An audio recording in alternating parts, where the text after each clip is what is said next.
Hospital থেকে পুষ্পরা বাড়িতে ফিরেছে বিকেলের দিকে। এখন বাজে সন্ধ্যা ৬টা। আকাশটা আজ বিকেল থেকে গুমট বেঁধে আছে। শরতের আকাশে বুঝি এবার বর্ষণে ডাক দেবে।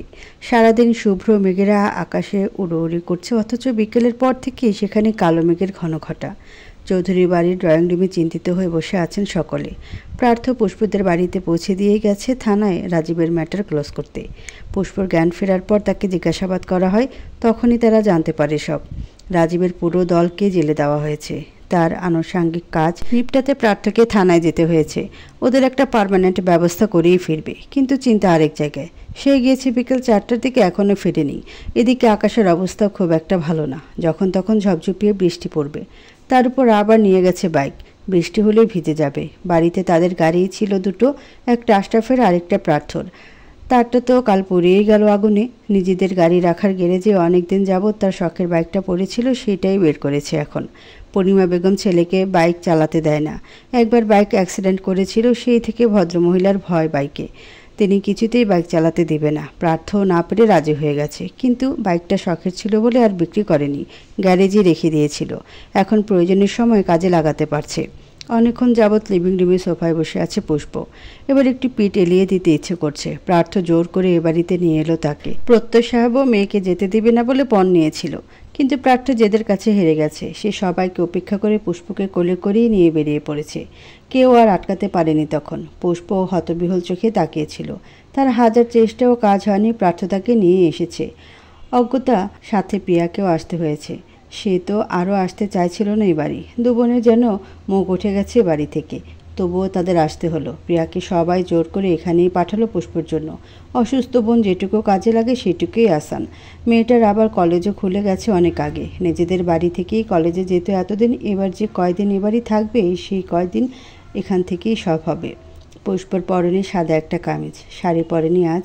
সে শাশুড়ি মায়ের উদ্দেশ্যে বলল, বড় আম্মু, আমি বরং ঘরে যাই, ভালো লাগছে না আর। তুমি চিন্তা করো না, তোমার ছেলে বৃষ্টি হওয়ার আগেই আসবে। তুমিও ঘরে গিয়ে রেস্ট নাও, প্রিয়া দিয়ে আসবে তোমাকে। একটু পর অহনা আন্টি আসলে আবার এসো, এখন ঘরে যাও। তিনি বললেন, ঠিক আছে যাব। তোর ভালো না লাগলে তুই আগে ঘরে যা। প্রিয়া মা, বোনকে একটু ঘরে দিয়ে আয়। আমি যেতে পারবো, তবু ওকে নিয়ে যা। বড় আম্মুর উপর আর কিছু বলল না। প্রিয়াও বসা থেকে উঠে গেল বোনকে ধরতে। যদিও তার হাতে পায়ে কোনো চোট নেই, ফোসকা ছাড়া মাথায় বেশি লেগেছে, তবুও প্রিয়া গেল। প্রার্থ ভাই যাওয়ার আগে বারবার বলে গেছে, তোর বোনের খেয়াল রাখিস। প্রিয়া পুষ্পকে উপরে প্রার্থ রুমে নিয়ে যেতে চায়, কিন্তু পুষ্প আগেই বারণ করে দেয়। প্রার্থ রুম ডিঙিয়ে সে যায় প্রিয়ার রুমে। ওই রুমে সে শুবে না, প্রিয়ার রুমেই থাকবে। প্রিয়া জোট করলো, শুনল না। নাছরবান্দা না পেরে হার মেনে নিল প্রিয়া। পুষ্পকে নিজের রুমেই শুয়ে দিয়ে এলো। এবার নিচে গিয়ে বড় আম্মুকে নিজের রুমে দিয়ে আসতে হবে। এরপর প্রান্তর সাথে আরামে বসে সিনচান দেখবে। সিনচান তার আর প্রান্তর প্রিয় কার্টুন। করিডোর পেরিয়ে কেবলই সিঁড়িতে পা ফেলেছে, অমনি হ্যাঁচকাটান অনুভব করলো হাতে। কেউ কোনোই ধরে টেনে নিয়ে যাচ্ছে। প্রিয়াকে টেনে বাম পাশে করিডোরের মাঝখানে নিয়ে থামলো। প্রিয়া নিজের হাতটা ছাড়িয়ে নিয়ে রাগী কণ্ঠে বলল, হাত ধরেছ কেন? ছাড়ো হাত। ছাড়ল না। ভোলা ভোলা ছেলেটার শরীরে জেদ চেপে বসলো। হাতের কনুই আরও শক্ত করে চেপে ধরলো। চোয়াল শক্ত করে বলল, অ্যাভয়েড কেন করছিস? কি চাই তোর? আমাকে কেন এত অপছন্দ? প্রিয়া শান্ত হয়ে কঠোর সুরে বলল, হাত ছাড়তে বলেছি। তোমাকে কখনো ওই চোখে দেখেছি আমি? আরও চেপে ধরল। দেখিসনি কেন? আমার আচরণ, আমার কেয়ার, আমার ভালোবাসা চোখে পড়ল না? আমি তো চাই আমাকে ওই চোখে দেখ। তাহলে তোর দেখতে এত সমস্যা কেন? কারণ আমার তোমার মতো ছেলেকে পছন্দ না। তো কার মতো ছেলে পছন্দ তোর? হৃদয়ের মতো? ওর মতো কুল হ্যান্ডসাম, তোর থেকে বয়সী দ্বিগুণ প্লে বয় ছেলে পছন্দ? ঠিক আছে, আমিও প্লে বয় হব, দিনে 10টা মেয়ে বদলাবো, তারপর পছন্দ করবি আমাকে? প্রিয়া হাতে প্রচুর ব্যথা অনুভব করছে। আচানক ক্ষিপ্রতায় সে হতবাক।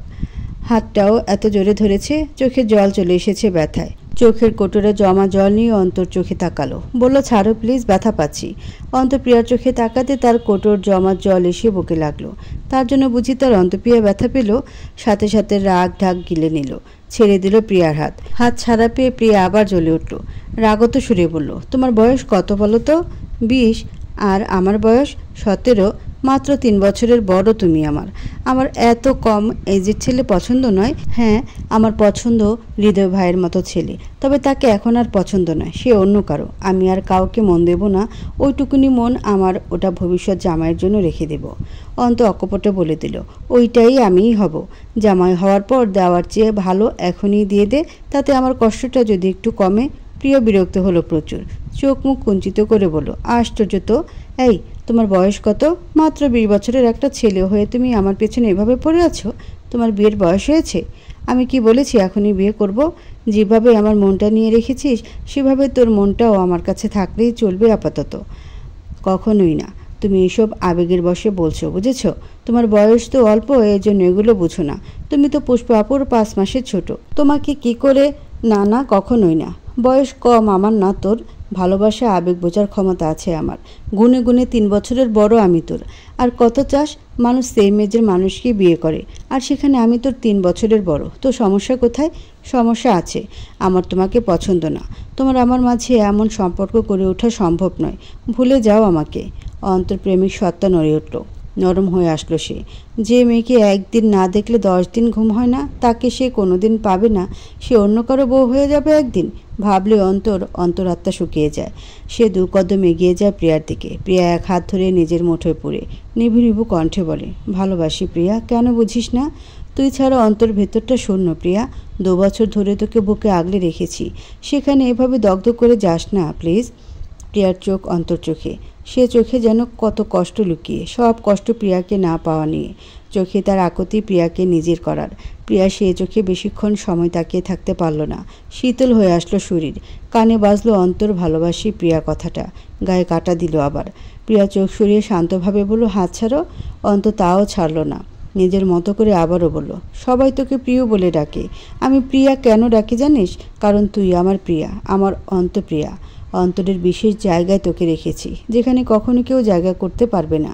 কি করলে তুই আমাকে বুঝবি? কি করলে আমার ভালোবাসা বুঝবি? দেখ, আজ তোর জন্য কতটা নির্লজ্জ হয়েছি। তোকে ভালোবাসি বলতে একবারও দ্বিধাবোধ করছি না। তোর প্রত্যাখ্যানেও ফিরে যাচ্ছি না, ছুটে তোর কাছেই আসছি। আর কত নির্লজ্জ হতে বলছিস? কি করতে হবে তোকে পাওয়ার জন্য বল, আমি তাই করব। অন্তর্চোখে আকুতি, কণ্ঠে ব্যাকুলতা। প্রিয়ার বুক মুচড়ে উঠল হঠাৎ। এখানে আর দাঁড়িয়ে থাকা সম্ভব নয়। অন্তর থেকে হাতটা ছুটিয়ে দৌড়ে চলে গেল। অন্ত অসহায় চোখে দেখে গেল তার প্রস্থান। মনে মনে ভাবল, একটু বেশি তাড়াহুড়ো করলো না তো? আরও কয়েক বছর পরে বলে কি ভালো হতো? যদি প্রিয়া কখনো তাকে ভালো না বাসে, তখন সে কি করবে? পুরে ছাই হয়ে যাওয়া শূন্য হৃদয় নিয়ে বেঁচে থাকতে পারবে তো? প্রার্থ বাড়ি ফিরল সন্ধ্যা 7টারও পরে। বৃষ্টি এখনও পড়া শুরু করেনি। সে এসেই প্রথমে মায়ের রুমে গিয়ে কিছুক্ষণ কথা বলে নিল। এরপর তাড়া দিয়ে চলে গেল উপরে। অনেকক্ষণ হয় পুষ্পকে দেখে না। ভেতরটা কেমন ফাঁকা ফাঁকা লাগছে। ক্লান্ত পায়ে সিঁড়ি ডিঙিয়ে নিজের রুমে গেল। শূন্য কক্ষ দেখে হৃদয় মুচড়ে উঠল। পুষ্প চলে যায়নি তো? আবার মনে পড়ল, গেল তো মা বলতোই তাকে, নিশ্চয়ই প্রিয়ের রুমে আছে। সে দাঁতে দাঁত চেপে এগোলো। তার পাশে রুম প্রিয়ার। দরজা দুটো টোকা দিল, কারো কোনো শব্দ পাওয়া গেল না। হালকা ভিড়িয়ে রাখা দরজাটা ঠেলে খুলে দিল। ভেতরে তাকাতেই দেখে পুষ্প বিছানায় আলুথালু হয়ে শুয়ে আছে। গায়ে একটা কাঁথাও নেই, জুবুথুবু হয়ে আছে। হাঁটু নিয়ে বুকের সাথে মিশিয়ে রেখেছে। প্রার্থ তাকে দেখে প্রাণ ভরে নিঃশ্বাস নিল। ধীর কদমে অগ্রসর হলো সামনে। বিছানার সামনে এসে ঝুঁকে পড়ল পুষ্পর মুখের উপর। এলোমেলো হয়ে পড়া চুলগুলো হাত বাড়িয়ে গুজে দিল লতানি কানের পিঠে। ওয়াশরুম থেকে শব্দ এলো পানির। হয়তো প্রিয়া ভেতরে। প্রার্থ এখানে সময় নষ্ট করলো না। ঘুমন্ত অবস্থায় পুষ্পকে কোলে তুলে নিল। হঠাৎ বিছানা ছেড়ে হাওয়ায় ভাসছে মনে করে ধরফরিয়ে উঠল পুষ্প। সতর্ক চোখে এদিক ওদিক চাইতে বুঝলো সে কোথায়। এত নড়ছিস কেন? চুপচাপ বস। প্রার্থর হঠাৎ ধমকে চমকে উঠল সে। বড় বড় চোখে তাকিয়ে দিল প্রার্থর দিকে। প্রশ্ন করলো অবাক ভঙ্গিতে, কি করছেন আপনি? নামান আমাকে। প্রার্থ গাছাড়াভাবে হাঁটতে হাঁটতে বলল, জামাই রেখে বোনের ঘরে শুয়ে আছিস, লজ্জা করে না? আশ্চর্য, আপন বোনের ঘরে থাকতে লজ্জা কিসের? আপনি এভাবে কোলে করে নিয়ে যাচ্ছেন, আপনার লজ্জা করছে না? না। পুষ্প যে প্রার্থর ব্যবহারে কতটা অবাক হচ্ছে বলে বোঝানো দেয়। তার খটকা লাগছে প্রার্থর এমন ব্যবহারে। কয়েকদিন যাবৎ যা ব্যবহার করছে তা মেনে নেওয়ার মতো না। সেদিন পর্যন্ত এত অপমান, এত অত্যাচার করলো তার উপর, অথচ আজ কয়েকদিন যাবৎ তার পুরো চরিত্রটাই বদলে গেছে। মনে হয় না এই প্রার্থ আর সেই প্রার্থ একই মানুষ। কথা বলতে বলতে নিজেদের রুমে এসে পৌঁছালো তারা। প্রার্থ পুষ্পকে খাটের উপর বসিয়ে দিল সাবধানে, বলল গম্ভীর সুরে, আমি চেঞ্জ করে আসছি, এখান থেকে কোথাও যাবি না। পুষ্পকে হতবিহ্বল রেখে সে রওনা করলো ওয়াশরুমের দিকে। পুষ্প মনে মনে আকাশ পাতাল ভাবছে, হুট করে একটা মানুষের এতটা পরিবর্তন কি করে সম্ভব? এর পেছনে কি কোনো কারণ আছে? বড় কোনো কারণ? কি করতে চাইছে প্রার্থ? কিছুক্ষণের মধ্যে শাওয়ার নিয়ে বের হলো প্রার্থ। গায়ে একটা টি শার্ট জড়ানো আর একটা ট্রাউজার পরা, বড় চুলগুলো কপালে পড়ে আছে, সেখান থেকে টপ টপ করে পানি পড়ছে। সাদা রঙের তোয়ালেটা দিয়ে চুলগুলো মুছতে মুছতে এগিয়ে এলো। পুষ্পকে যেভাবে রেখে গেছে সে সেভাবেই বসে আছে, দিন দুরিয়া ভুলে কোনো এক ধ্যানে মগ্ন সে। প্রার্থ গিয়ে পুষ্পর সামনে দাঁড়ালো। পরনে সালোয়ার কামিজ দেখে বলল, শাড়ি পরিসনি কেন? পুষ্প মুখ তুলে তাকালো, ভ্রুকুটি করে বলল, আপনি আমার শাড়ি পরা নিয়ে কেন পরে থাকেন? সে অকপটে বলে দিল, শাড়িতে তোকে বেশি সুন্দর লাগে। পুষ্প সন্ধিহান চোখে তাকালো। বিয়ের পর এই প্রথম বোধ হয় সে পুষ্পের প্রশংসা করলো। পুষ্পর তাতে কিছু এলো গেল না। সে চোখ সরিয়ে বলল, এখন থেকে আর শাড়ি পরবো না। প্রার্থ গম্ভীর মুখে বলল, পরবি, পরতে হবে। কাবার্ডে শাড়ি রাখা, যেটা পছন্দ পরে নে। পুষ্পর কপাল কুঁচকে গেল। প্রশ্নাত্মক দৃষ্টিতে তাকিয়ে বলল, কাবার্ডে শাড়ি আছে? আমি তো সব নিয়ে গিয়েছিলাম, এ বাড়িতে তো আনা হয়নি সব। প্রার্থ তোয়ালে রাখতে রাখতে বলল, আমি এনেছি। কখন? আসার সময়। বাড়িতে গিয়েছিলেন? না। তাহলে? আসার সময় মল থেকে নিয়ে এসেছি। এত প্রশ্ন করছিস কেন? চুপচাপ পড়ে নিয়ে একটা, আমি নিচ থেকে খাবার নিয়ে আসছি। পুষ্পর মাথা ঘুরছে। প্রার্থকে সে চিনতে পারছে না। এটা প্রার্থ ভাই নয়, হতেই পারে না। প্রার্থ ভাই শাড়ি কিনবে তাও পুষ্পর জন্য? সব কেমন এলোমেলো লাগছে না? যে সামনের মানুষটার মনের খবর জানে না তার কাছে এসব এলোমেলোই লাগবে। পুষ্পরও তাই, সব মাথার উপর দিয়ে যাচ্ছে। প্রার্থ দরজার সামনে যেতেই পুষ্প ডেকে উঠল, খাবার আনতে হবে না, আমি নিচে গিয়ে খেয়ে আসবো। প্রার্থ ঘুরে তাকালো, গম্ভীর সুরে আদেশ দিয়ে বলল, নিচ থেকে এসে যেন শাড়ি পরা দেখি। ব্যাস, এরপরেই চলে গেল। পুষ্পর কথার প্রত্যুত্তর না করে সে বলে গেল শাড়ি পরার কথা। পুষ্প কিছু একটা ভেবে উঠে গেল কাবার্ডের সামনে। কাবার্ড খুলে দেখে নতুন নতুন শাড়ি দিয়ে ভরা পুরোটা। প্রার্থ এসেই রুবির কাছে দিয়েছিল শাড়িগুলো, সেই এসে গুছিয়ে রেখে গেছে সব। পুষ্প অবাক হয়, সবগুলো রং পুষ্পের খুব পছন্দের, সাথে প্রার্থর পছন্দের রঙেরও আছে। সে দেখেই কাবার্ড লাগিয়ে দিল, হাত দিয়ে ধরলও না সেগুলো। আবার গিয়ে বিছানায় বসে পড়ল। কয়েক মিনিটের মধ্যে প্রার্থ খাবার নিয়ে উপস্থিত হলো রুমে। পুষ্পর গায়ে শাড়ি না দেখে দীর্ঘশ্বাস ফেলল। এগিয়ে গিয়ে প্লেটটা টেবিলে রাখল। চোখে মুখে গম্ভীর্যতা বজায় রেখে বলল, পরিসনি কেন? ইচ্ছে হয়নি। আপনি খাবার কেন এনেছেন? বললাম না নিচে গিয়ে খাবো, আমি খাইয়ে দিব। বলতে বলতে ভাতের প্লেট নিয়ে পুষ্পর সামনে বসলো। পুষ্প তখনও প্রশ্নাত্মক দৃষ্টিতে তাকিয়ে। ও ঠিক শুনলো তো? প্রার্থ খাইয়ে দিবে? পুষ্পকে অবাক করে দিয়ে প্রার্থ তার মুখের সামনে চামচ ধরল। যেহেতু হাতে তার ব্যান্ডেজ, তাই চামচ দিয়েই খাওয়াতে হবে। পুষ্পকে ইশারা করে বলল, হাঁ কর। পুষ্প হাঁ করলো না, উল্টো প্রশ্ন করলো, আপনি কেন করছেন এগুলো? ভালো লাগছে তাই? আপনার এসব করতে ভালো লাগছে? হাঁ কর।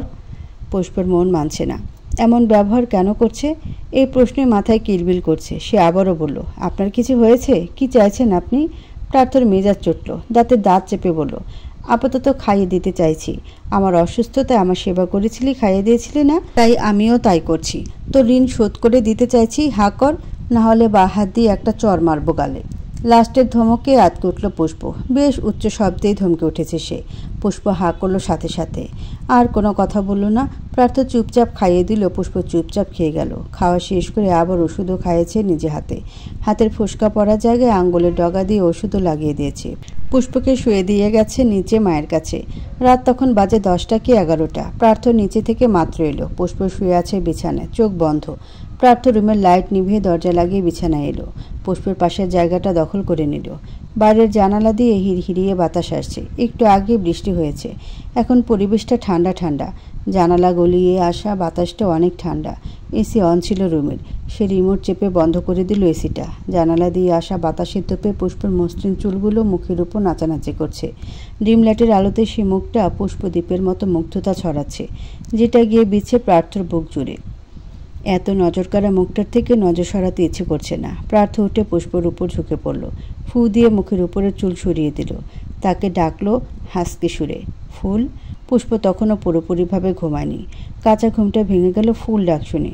চমকে তাকালো সামনে। প্রার্থ ততক্ষণে সরে গেছে তার উপর থেকে। সতর্ক চোখে এদিক ওদিক তাকালো সে। পাশে প্রার্থকে দেখে আরেক দফা চমকে উঠল। দরফড় করে উঠে বসলো বিছানায়। গলার ক্লেশ পরিষ্কার করে বলল, আপনি আপনি এখানে কেন? প্রার্থ স্বভাবতই বলল। তো কোথায় থাকার কথা আমার? আপনার তো সোফায় থাকার কথা। আমার বিছানা, আমার বউ রেখে আমি সোফায় কেন ঘুমাবো? সোফা কি আমার বউ নাকি? এতদিন তো তাই ছিল, আজ কেন হবে না? প্রার্থ ভ্রু উঁচিয়ে বলল, সোফা কারো বউ হয়? পুষ্প হেয়ালি গলায় বলল, আপনার তো হয়। সোফায় যান না হয় আমি প্রিয়ার রুমে চলে যাই। প্রার্থ খপ করে পুষ্পর কবজি চেপে ধরল, চোখ রাঙিয়ে বলল, চুপচাপ শুয়ে পড়, কথা আছে। পুষ্প ভ্রুকুচকে বলল, কি কথা? প্রার্থ চুপ রইল কিছুক্ষণ। পুষ্পর হাত ছেড়ে দিয়ে মাথা নিচে দুহাত রাখল। চিত হয়ে শুয়ে সিলিংয়ের দিকে তাকিয়ে বলল, আমাদের বিয়ে হলো কতদিন? হঠাৎ এমন প্রশ্নে পুষ্পের কেমন সন্দেহ সন্দেহ লাগছে। সে সন্ধিহান চোখে তাকিয়ে জবাব দিল, 1.5 মাস হবে। প্রার্থ তপ্ত শ্বাস ছেড়ে আবারও বলল, আচ্ছা এখন বল, একটা জিনিস যেটা 1.5 বছরে হয় না অথচ 1.5 মাসেই হয়ে যায়, শুধু হয় না তীব্র থেকে তীব্রতর হয়, তা? এরকম প্যাঁচানো কথার অর্থ মেয়েটা বুঝতো না। কপাল গুটিয়ে বলল, এমন কি জিনিস হলো যেটা 1.5 বছরে হলো না 1.5 মাসে হয়ে গেল? কি বলতে চাইছেন? যেটা বলছি সেটার উত্তর দে। আজব, জিনিসটা কি সেটা না জানলে বলবো কি করে? পরিবেশের উপর নির্ভর করে জিনিসটা কতদিনে হবে, কিন্তু জিনিসটা কি? প্রার্থ পুষ্পর চোখে তাকিয়ে গম্ভীর কণ্ঠে বলল, ভালোবাসা। পুষ্প আতকে ওঠে, বড় বড় চোখে তাকিয়ে অবিশ্বাসের তোপ ছড়ে। শুষ্ক ঢোক গিলে বলে, আপনি ভালোবাসেন কাউকে? প্রার্থ স্বাভাবিকভাবেই বলল, হুম। পুষ্পর চোখে মুখে অবিশ্বাস, অশ্রুসিক্ত নয়নে তাকিয়ে বলতে লাগলো, কাকে? সে বুঝি অনেক সুন্দরী, তার মাঝে যা আছে আমার মাঝে তা নেই? এই জন্যই আমাকে মানতে এত কষ্ট আপনার? আগে বলে দিতেন, আগেই চলে যেতাম। আমি তো আপনার ভালোবাসা ছিনিয়ে নিতে আসিনি। আমাকে আগে কেন বললেন না আপনি?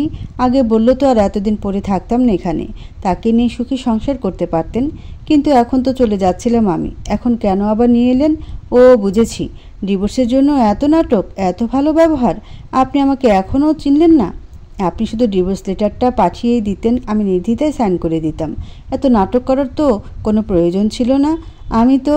আর কিছু বলতে দিল না পুষ্পকে। প্রার্থ উঠে ঝাঁপিয়ে পড়ে পুষ্পর উপর, তাকে বিছানায় ফেলে নিজে তার উপর উঠে পড়ে। তীর তীর করে কাঁপতে থাকা অধরষ্ট নিজের আয়ত্তে করে নেয়। নরম গরম ওষ্ঠের মাঝে খুব সহজে ডুবে যায় প্রার্থ নিকটিনে পড়া ঠোঁট দুটো। পুষ্পর চোখে কান্নার বদলে ভর করল বিস্ময়।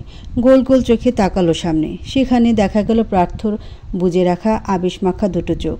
পুষ্প শ্বাস আটকে আসে, বেড়ে যায় ধুকপক্ষে বুকের ওঠানামা, শরীরে শিরোপশিরায় বয়ে যায় এক অদ্ভুত শিহরণ। কিছুক্ষণ পর প্রার্থ নিজে থেকে ছেড়ে দেয় তাকে। মুখোমুখি হয় দুটি মুখ, দুজনের শ্বাস প্রশ্বাসের গরম বাতাস বাড়ি খায় তাদের মুখে। পুষ্পর টলটলে চোখে প্রশ্ন। প্রার্থ সে প্রশ্নের উত্তর দিতে আবেগমীয় কণ্ঠে বলল, তোকে ভালোবাসি। পুষ্প শির দ্বারা অনুভব করল হিমশীতল স্রোত। কলিজা শুকিয়ে তার এইটুকু হয়ে গেছে। প্রার্থর কথা বিশ্বাস করতে কষ্ট হচ্ছে। কণ্ঠ মধ্যে এসেছে। অবিশ্বাস্য গলা শ্লেষ নিয়ে বলল, কি কি কি বললেন? প্রার্থ চমৎকার হাসল। পুষ্প নাকের ডগা ছোট্ট চুমুকে বলল, ভালোবাসি ফুল। নিজের অজান্তে ভালোবেসে ফেলেছি তোকে, না চাইতেও পিছলে গেছি তোর মায়াভরা চোখে। তোর প্রেম তৃষ্ণার কাছে হেরে গেছে আমার মন, জিতে গেছে তোর প্রেম তৃষ্ণা। তোর প্রেমে দিশেহারা হয়েছে আমার হৃদয়। ভালোবাসা শব্দকে নতুন করে উপলব্ধি করেছি। নিজের থেকেও বেশি ভালোবেসে ফেলেছি তোকে। ভালোবাসি আমার ফুলকে। পুষ্পর চোখে জল। সে ভাঙা ভাঙা কণ্ঠে বলল, আবার বলুন, কাকে? আমার ফুলকে। আর একবার বলেন, ভালোবাসি ফুল, ভালোবাসি। আবার। আর না। কেন? ভালোবাসা বেশি প্রকাশ করলে হারিয়ে যায়। পুষ্প ঠোঁট ভেঙে আবার বলল, আরেকবার বলেন না। বলতে বলতেই কেঁদে দিয়েছে। ঠোঁট উল্টে ঠিক বাচ্চাদের মতো কেঁদে উঠল। দুহাতে খামচে ধরেছে প্রার্থ টি শার্টের গলা। পুষ্পর কান্নাতেও প্রার্থ হাসল। পুষ্পর চোখের কোণ বেয়ে গড়িয়ে পড়া অশ্রুকণা হাত দিয়ে মুছে দিল। বুড়ো আঙ্গুল দিয়ে গালে স্লাইড করতে করতে বলল, কাঁদছিস কেন? ভালোবাসার কথা বললে কাঁদে কে? পুষ্পর কান্না থামল না, আরও বাড়ল। সে মাথা উঠিয়ে প্রার্থর গলা জড়িয়ে ধরে শক্ত করে চেপে ধরল টি শার্ট। প্রার্থ পুষ্পের পিঠে হাত বুলিয়ে দিল। তাকে নিজের সাথে মিশিয়ে সোজা হয়ে শুয়ে পড়ল। পুষ্পকে আগলে রাখল নিজের বুকে। পুষ্প রীতিমতো হেঁচকে উঠে গেছে। প্রার্থ তার মাথায় হাত বুলিয়ে দিল, চুলের মাঝে চুমুকে দিল কতগুলো। প্রার্থ জানে আজ পুষ্প কেঁদে ভাসাবে, তাই আটকালো না। আজ কাঁদুক, সুখের অশ্রু আটকে না রেখে গড়াতে দেওয়াই ভালো। পুষ্প প্রার্থকে অনেক শক্ত করে ধরে আছে বলে সে বলল, ফুল আস্তে ধর, হাতে ফোসকা পড়া, ব্যথা পাবি তো। পুষ্পের এইসব শোনার সময় নেই। সে ব্যথাযুক্ত হাতে ঝাপটে ধরেছে তাকে। প্রার্থর বুকে মুখ ডুবিয়ে রেখেছে। নাকের পানি চোখের পানি দিয়ে ভিজিয়ে একাকার করে দিচ্ছে সব। ভালোবাসায় মোড়ানো এক শুদ্ধতম সকাল। আকাশও বুঝি আজ ভালোবাসাময় দিনটি সাক্ষী দিচ্ছে। রাতভর বৃষ্টির পর সকালে শরতের আকাশটা মেঘমুক্ত স্বচ্ছ এক নীল আকাশে পরিণত হয়েছে। রাতে ভিজে যাওয়া মাটির সুবাসে এখনও শরীভূত করছে চারিপাশ। সকালে সূর্য উঠে গেছে অনেকক্ষণ। টিকটিক করা দেওয়াল ঘড়িটা সময় এখন 8:45। প্রার্থ তখন পিটপিট করে চোখ খুলছে। ভালোভাবে ঘুম কেটে গেল কিছুক্ষণের মধ্যে। সামনে তাকিয়ে দেখে পুষ্প তার বুকের মাঝে গুটিসুটি হয়ে শুয়ে আছে। প্রার্থ দু হাতে আষ্টে পৃষ্ঠে জড়িয়ে আছে তাকে। পুষ্পর মুখে কান্নার জরিপে বয়ে যাওয়া জলের চিহ্ন এখনও রয়ে গেছে। বুজে রাখা চোখ দেখেই ঠাউর করা যাচ্ছে চোখ ফুলে গেছে। নাকটা এখনও লাল টকটকে হয়ে আছে। সাদা ব্যান্ডেজটাও এখনও কপালেই আছে। চুলগুলো এলোমেলো হয়ে কপালে মুখ আষ্টে পড়ছে। সব কিছুর মিল মিশেলে দারুণ লাগছে তাকে দেখতে।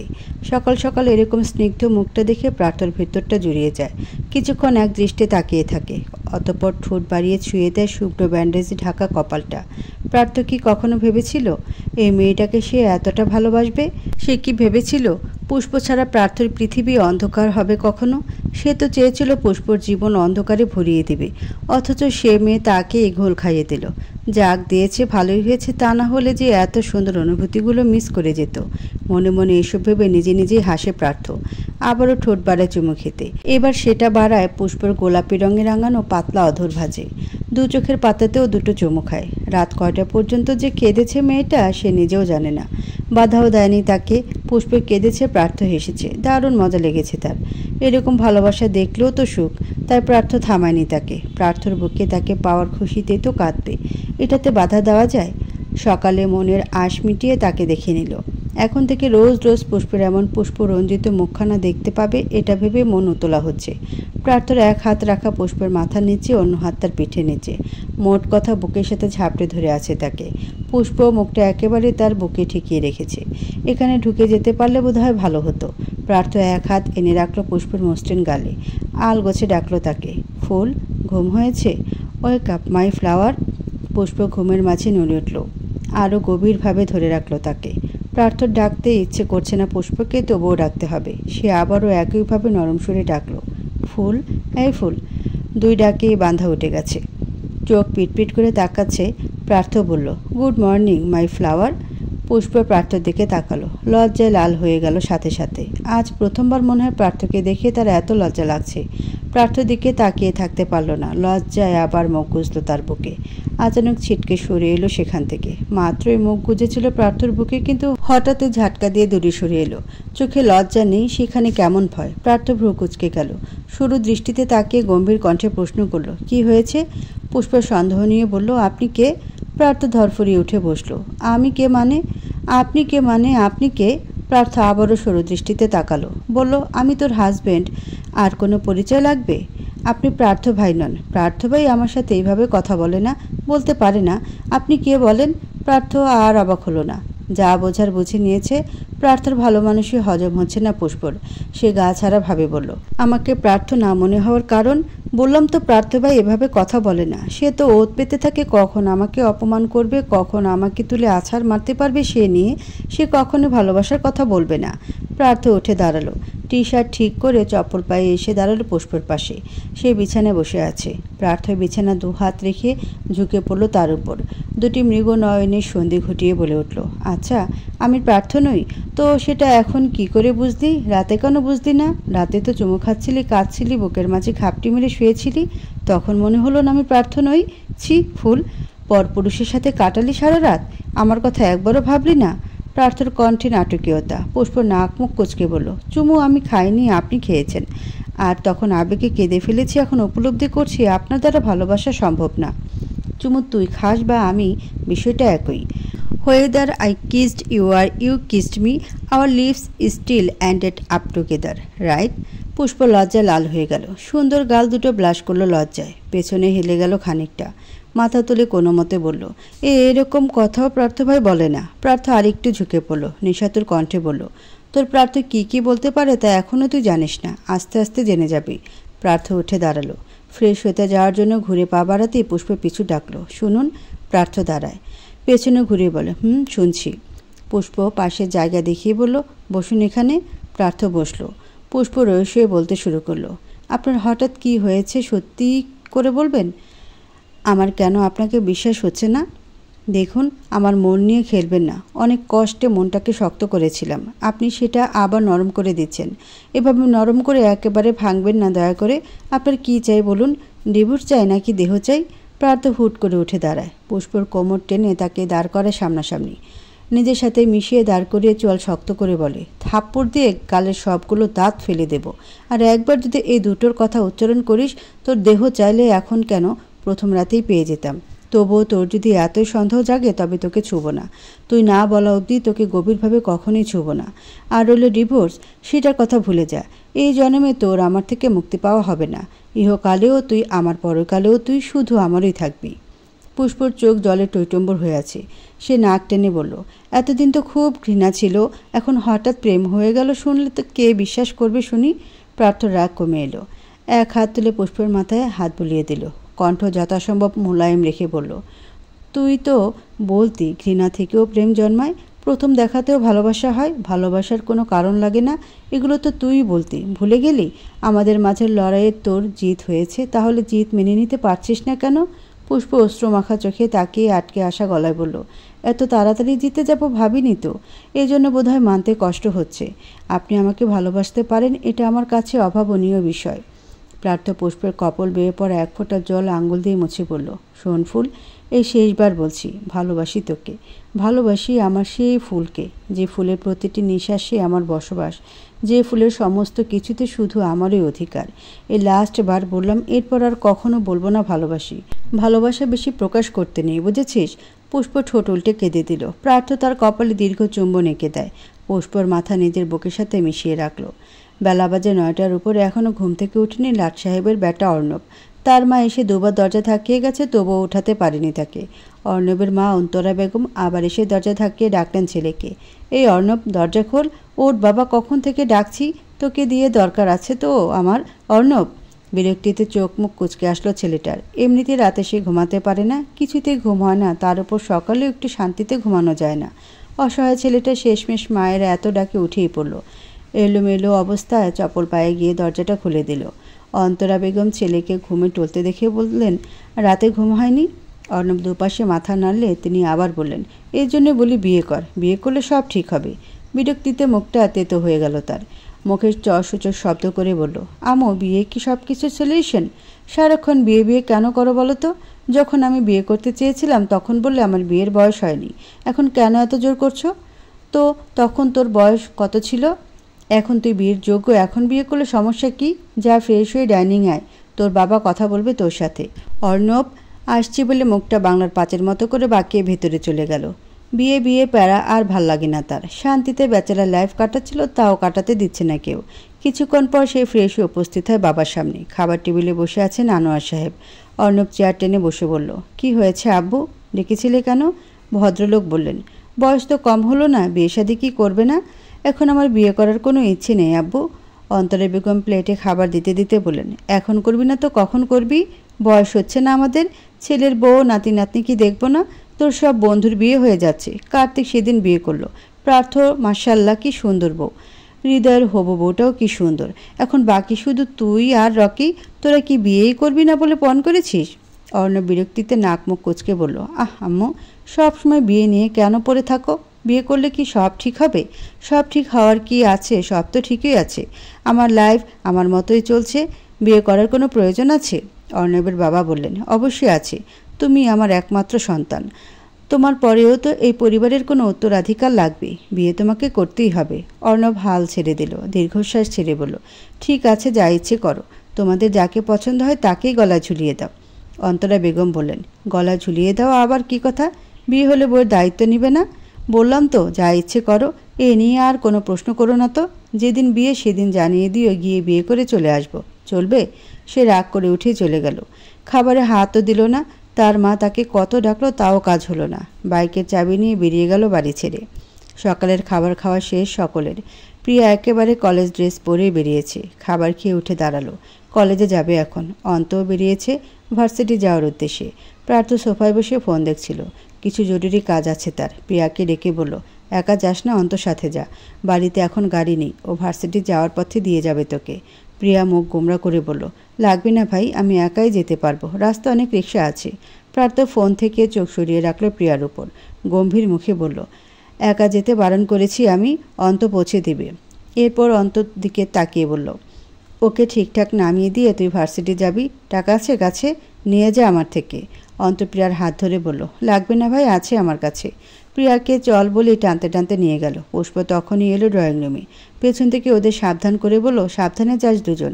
ততক্ষণে দুজন সদর দরজা পেরিয়ে গেছে। প্রার্থ ফোন রেখে ডাকলো পুষ্পকে, এদিকে আয়। পুষ্প ধীর পায়ে এগিয়ে গেল তার কাছে। সকাল থেকে লজ্জায় মরে যাচ্ছে সে। প্রার্থর কাছাকাছি ঘেঁষতে পারছে না, চোখে চোখ রেখে কথা বলতে পারছে না। হুট করে যেন সব লজ্জায় ঘিরে ধরেছে তাকে। এতদিন তো এত লজ্জা লাগেনি, এখন কেন এমন লাগছে? সে গিয়ে প্রার্থর সামনে দাঁড়ালো। প্রার্থ তার পাশে জায়গায় দেখিয়ে বসতে বললে পুষ্প গিয়ে বসলো তার পাশে। প্রার্থ তৎক্ষণাৎ মাথা ঠেকিয়ে দিল পুষ্পের কাঁধে, দুহাতে জড়িয়ে ধরল কোমর। চোখ বন্ধ করে পড়ে রইল। পুষ্প চোখ দুটো বড় বড় করে ফেলল। আশেপাশে সতর্ক নজরে দেখলো কেউ আছে কিনা। বুকের ধুকপুকানি বেড়ে গেছে প্রার্থর এমন ব্যবহারে। কথাটা গলায় আটকে আসছে। তবুও মেরুদণ্ড সোজা করে রয়েস হয়ে বলল, আপনি স্টুডিওতে যাবেন না? প্রার্থ অলস ভঙ্গিতে বলল, কখন? দেরি হচ্ছে না?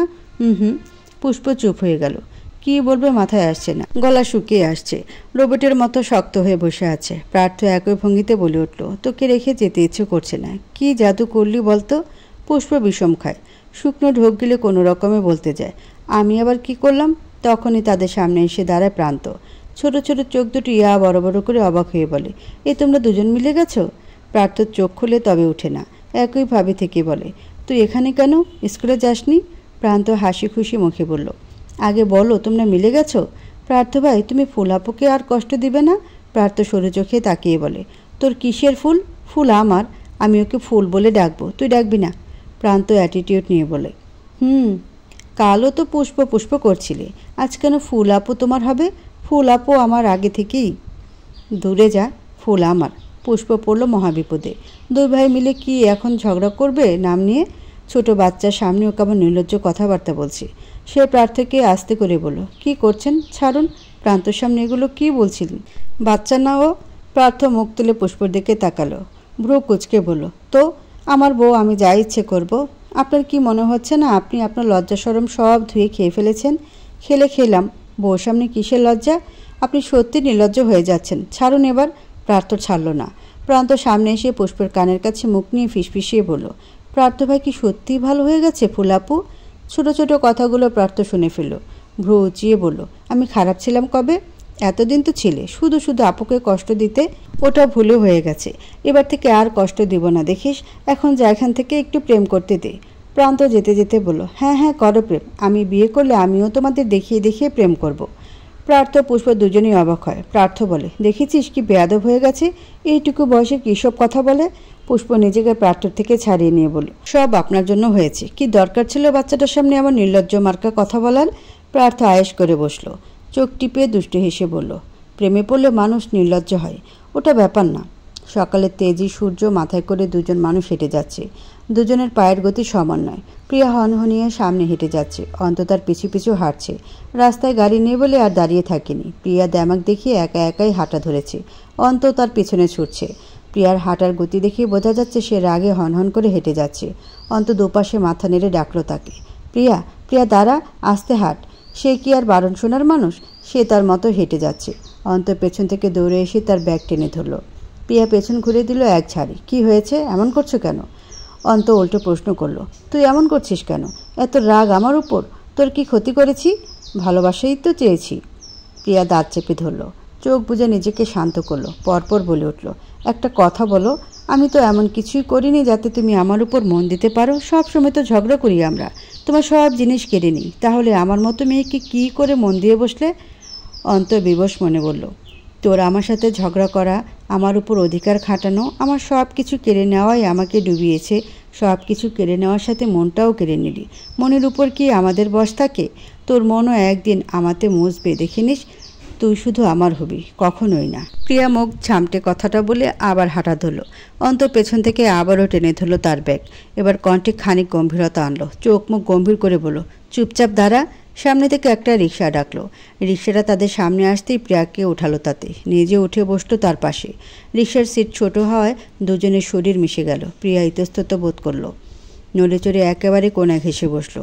অন্ত এক হাতে প্রিয়ার কাজ জড়িয়ে ধরে টেনে এদিকে নিয়ে এলো। সামনে রাস্তায় তাকিয়ে বলল, এত ফর্মালিটি পালন করতে হবে না, শেষে রাস্তায় মুখ থুবড়ে পড়বি। বাড়িতে মারামারি করার সময় আমার উপরে উঠেই আমাকে মারতি, তখন অনেক টাচ লাগতো, এখন এটুকু ছোঁয়া লাগলে মরে যাবি না। প্রিয়া কী যে লজ্জা পেল, এরকম লজ্জা কখনো পেয়েছে কিনা সন্দেহ। আগের কথা আর এখনকার কথা কি এক? আগে মারামারির সময় কি এত কিছু খেয়াল করতো? অন্তকে মারতে পারলেই হতো শুধু। এখন কি আর তা করা যাবে? এখন তো সম্পর্কের মাঝে একটা অদৃশ্য দেওয়াল তৈরি হয়েছে, পরিবর্তন হয়েছে সম্পর্কের ভিত। অন্তর মনের খবর সে জানে। এখন কি আর আগের মতো ব্যবহার সাজে? প্রিয়া কিছু বলতে চেয়েও বলতে পারল না। অন্তর গম্ভীর মুখটা দেখে চুপ হয়ে গেল। ছেলেটা আজকাল একটু বেশি গম্ভীর হয়ে যাচ্ছে, কিছু বলেও কাজে লাগছে না। অন্ত আগেই তার কাঁধ থেকে হাত সরিয়ে নিয়েছে, মুখটা সামনে রেখেছে। অমন মুখ দেখে আর কিছু বলার সাহস হলো না প্রিয়ার। সময়টা সন্ধ্যার একটু পর। পুষ্পপ্রিয়া নিজেদের রুমে বসে কথা বলছে। পুষ্পর আবার অভ্যেস আছে কিছু হলে প্রিয়াকে শেয়ার করা। তার জীবনের এমন কোনো ঘটনা মনে হয় বাকি নেই যা প্রিয়া জানে না। শুধু প্রার্থনার বিষয়টাতে একটু হেলাফেলা করে, পুরোপুরি কিছু বলতে চায় না। কিন্তু প্রিয়ার ক্ষেত্রে পুরোই আলাদা। সে ভুলেও বড় বোনের কাছে কিছু বলে না। কত অকাজ করে বড় বোনকে কখনো বলে না। বড় তো ভয় পায়, বড় বোন শাসন করবে, বকবে, এজন্য সব বলে না। যেগুলো বলা চলে সেগুলো বলে। এই যে হৃদয় বা অন্ত, তাদের কারো কথাই সে কাউকে বলে না। এসব কথা কি বলার মতো কোনো কথা? তবে পুষ্প এতক্ষণে বলে ফেলেছে প্রার্থের বিষয়টা। প্রার্থ যে তাকে ভালোবাসে, ভালোবাসার কথা স্বীকার করেছে, সব কিছুই বলেছে। তবে পুরোপুরি নয়। তাদের স্বামী স্ত্রীর পার্সোনাল সব বিষয়ে তো আর বলা যায় না। যেটুকু বলা চলে সেটুকু বলে দিয়েছে। এখন দু বোনের খুশির জোয়ার দেখে কে? খুশিতে আত্মহারা দুই বোন গল্প করেই যাচ্ছে। তখনই দরজায় টোকা পড়ল প্রার্থর। সে একটু কেশে বলল, ভেতরে আসতে পারি? প্রিয়া ওকে দেখে ফট করে বলল, কেন নয়, আসুন দুলাভাই, ভেতরে আসুন। প্রার্থ ভেতরে এসে বলল, তুই আমার বউয়ের সাথে কি করছিস? পড়াশোনা নেই তোর? প্রিয়া মুখ বাঁকিয়ে বলল, শুনুন, সে আপনার বউ হওয়ার আগে আমার বোন হয়। আমি আমার বোনের ঘরে থাকবো না তো কোথায় থাকবো? নিজের ঘরে থাকবি। পুষ্পর দিকে তাকিয়ে আবার বলল, তোদের জন্য সারপ্রাইজ আছে। পুষ্প ভ্রু গুটিয়ে বলল, কী সারপ্রাইজ? তখনই ভেতরে প্রবেশ করলো রুবি। প্রৌঢ়ার হাতে ব্যাগ, তার ভেতরে এলাচি গুটিসুটি হয়ে শুয়ে আছে। পুষ্প প্রিয়া দুজনেই লাফিয়ে উঠল। প্রিয়া আগে গিয়ে ব্যাগ থেকে বের করলো তাকে। রুবি খালি ব্যাগটা পাশে রেখে চলে গেল। পুষ্প প্রার্থকে বলল, আপনি এনেছেন? আমি তো আনতেই বলিনি। প্রার্থ হাত দুটো গুটিয়ে বুকের উপর ভাঁজ করে বলল, তোর কি পছন্দ সেটা আমার ভালো করেই জানা আছে। তোর বলার আগেই হাজির করব তোর কাছে। প্রিয়া ঠেস মেরে বলল, বাবা, ভাই তো দেখছি প্রেমে পড়ে একেবারে মাখন হয়ে গেছে। তুমি কি জাদু করলে গো বাবু? পুষ্প কিছু বলল না। হেসে এলাচিকে কোলে তুলে নিল। বিড়ালটাকে আদর করে বলল, এলাচি বাবু আমার, মিস করেছো আমাকে? বাচ্চা, আমি তোমাকে রেখে এসেছিলাম, এবার থেকে আর রাখবো না, তুমি আমার কাছেই থাকবে। লাভ ইউ বাচ্চা। প্রার্থ চোখ মুখ কুচকে ফেলল। কেন যেন হিংসে হচ্ছে বিড়ালটার উপর। বিড়ালের দিকে চোখ বাঁকিয়ে তাকালো। বিড়ালকে লাভ ইউ বলে? এটা তো স্বামীকে বলার জিনিস। সে কপাল কুচকেই বলল, ওটা বিড়ালকে কেন বলছিস? পুষ্প বুঝল না। বলল, কোনটা? লাভ ইউ তুই বিড়ালকে কেন বলছিস? ওই শব্দের উপর আমার অধিকার। পুষ্প লাজুক হাসে। প্রার্থ যেন ওকে লজ্জায় ফেলতে পারলেই খুশি। প্রিয়া চোখ দুটো বড় বড় করে বলে, প্রার্থ ভাই, তুমি সেই প্রার্থ ভাই তো? তোমাকে তো আমি চিনতে পারছি না। প্রার্থ চোখ বাঁকিয়ে বলল, তোকে চিনতে হবে না। তুই এলাচিকে নিয়ে যা এখান থেকে। বিড়াল নিয়ে আমার সামনে থাকবি না বেশি। পুষ্পর দিকে তাকিয়ে আবার বলল, এটাকে দিয়ে দে প্রিয়র কাছে, রাতে আমাদের ঘরে থাকবে না ও। তোর জন্য এনেছি শুধু, কিন্তু আমার সামনে বেশি রাখবি না, তোর কোলেও বেশি রাখবি না। পুষ্প সরু চোখে তাকিয়ে বলে, আমার এলাচিকে নিয়েও আপনার জ্বলছে? তো জ্বলবে না? একটা বিড়াল আমার বউয়ের কোলে চড়ে নাচবে সারাদিন, আমি তাই মেনে নিব নাকি? পুষ্পর যে কী করতে ইচ্ছে করছে এখন। প্রার্থ সত্যি নির্লজ্জ হয়ে গেছে। মুখের ভিতর সব সময় বাজে কথা লেগেই থাকে। সে চোখ পাকিয়ে বলল, ঠিক আছে, এত জ্বলতে হবে না, আপনি যান, ফ্রেশ হয়ে আসুন, ওকে প্রিয়াই নিয়ে যাবে। ব্যাচেলার লাইফ নামের পাশে লাল বাতি জ্বলে গেছে অর্ণবের। দুদিন পর তার নামের পাশে বিয়ের সবুজ বাতি জ্বলজ্বল করবে। কিন্তু সবুজ বাতিটা তার খুব একটা পছন্দ হচ্ছে না। মাত্র 3 দিন আগে তার বাবা মা বিয়ের জন্য জোর করায় সে রাগের বশে বলে ফেলেছিল, তোমরা যাকে পছন্দ করো গলা ঝুলিয়ে দাও। তার মা বাবা সত্যি সত্যি গলা ঝুলানোর জন্য তার বউ খুঁজে ফেলেছে। অর্ণব ভেবে পায় না মাত্র 3 দিনের মধ্যে কী করে বউ খোঁজা হলো যাকে এত পছন্দ হলো তার বাবা মায়ের। তবে তলের কলকবজা যে অন্য কেউ একজন নাড়ছে সেটা ঠিকই বুঝতে পারছে অর্ণব, কিন্তু কিছু বলতে পারছে না। আজ মেয়ে দেখতে যাবে তারা। তার বাবার করা আদেশ, মেয়ে দেখতে যেতেই হবে তাকে। মেয়ের বাবাকে কথা দিয়েছে তারা যাবে। সাথে অর্ণবের 2 বিয়েতা বন্ধু প্রার্থ আর কার্তিকও যাবে। সাথে কার্তিকের নতুন বউ সুস্মিতাও থাকবে। এতে করে সে আরও নিশ্চিত হয়েছে যে এসবের কলকাঠি কে নাড়ছে। 3 দিনে বউ কী করে জোগাড় হয়েছে? প্রার্থ যে বলেছিল 1 মাসের মধ্যে বিয়ে দিবে, শালা সেটাই করতে চাচ্ছে। অজ্ঞতা কোনো উপায় না পেয়ে তাকে তৈরি হতে হচ্ছে মেয়ে দেখতে যাওয়ার জন্য। মেয়ে দেখলেই কি বিয়ে তো আর হচ্ছে না। অর্ণব বিয়ে করবেও না। নিজের কাছে নিজে পণ করেছে ওর বন্ধু আর বাবা মায়ের পছন্দে সে বিয়ে করবে না। অর্ণবকে পাঞ্জাবি পরতে বলা হয়েছে, অথচ সাধারণ একটা শার্ট প্যান্ট পরে রেডি হয়ে নিয়েছে। তার মা তার জন্য যে পাঞ্জাবি রেখে গেছে বিছানায়, সেটা সেভাবেই রয়েছে। সূর্য এখন মাথার ঠিক উপরে, নিজের সর্বোচ্চ তেজ ঢেলে দিচ্ছে নশ্বরকে। দুপুর হয়তো 12টা বাজে। অর্ণবের বড় গাড়ি এসে পৌঁছল ধানমন্ডিতে। যে মেয়ে দেখতে এসেছে সে মেয়ের বাড়ি ধানমন্ডিতেই।